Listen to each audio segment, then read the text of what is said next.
And a lot of times, African-centered education gets lost in translation.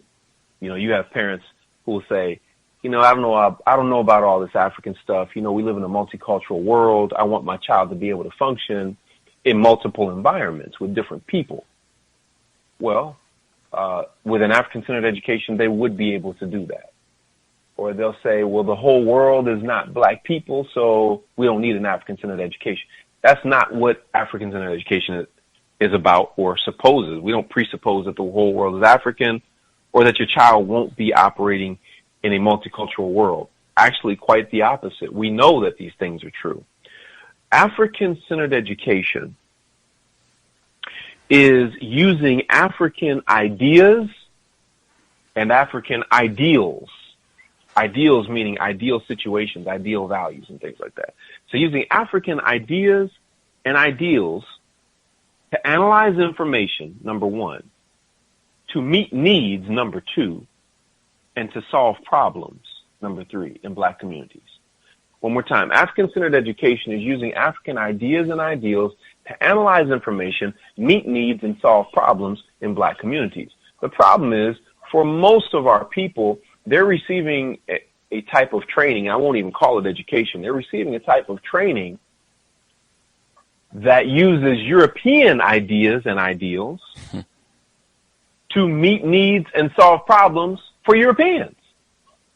So we grow up and we get the diploma, and then a certain percentage of us who we really think have it on the ball, we get to go and have higher education, and man, we get the degree, some of us even go on a master's degree, PhD, and now we know all their ideas and ideals to meet needs and solve problems for them.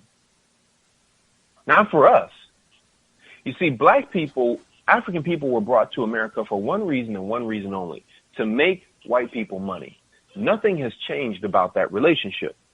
And so it seems natural then that they would set up a system of miseducation that ensures that we keep making money for them, even if the way that we do it is by going to jail. Well, they set up the prison industrial complex so that every time one of us gets locked up, they get paid.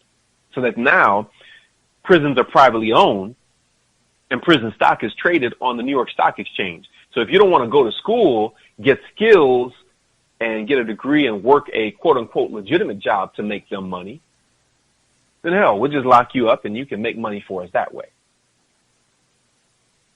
So an African-centered education helps us to meet needs and solve problems in our own community. It helps to lead us to self-determination and sovereignty, controlling our community, dominating where we populate, not dominating other people, but dominating our space so that it can be of benefit to our people. So that we have community cohesiveness, community consciousness, but also with African continental connections.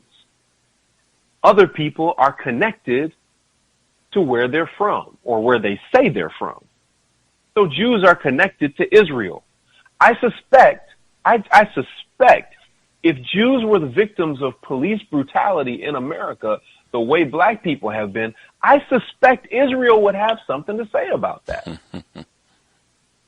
If Koreans or Chinese were the victims of police brutality the way that we are, Korea and China would have something to say about that. And they would, enact some type of sanctions or policies that would coerce the United States government to make some policy changes in the way that their people are being treated. Okay?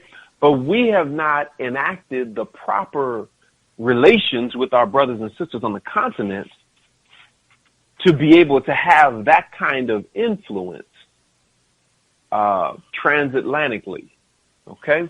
And so these are the types of things that we have to be thinking about, because once that connection takes place, you could have a worldwide revolution overnight and a serious shift in power relations.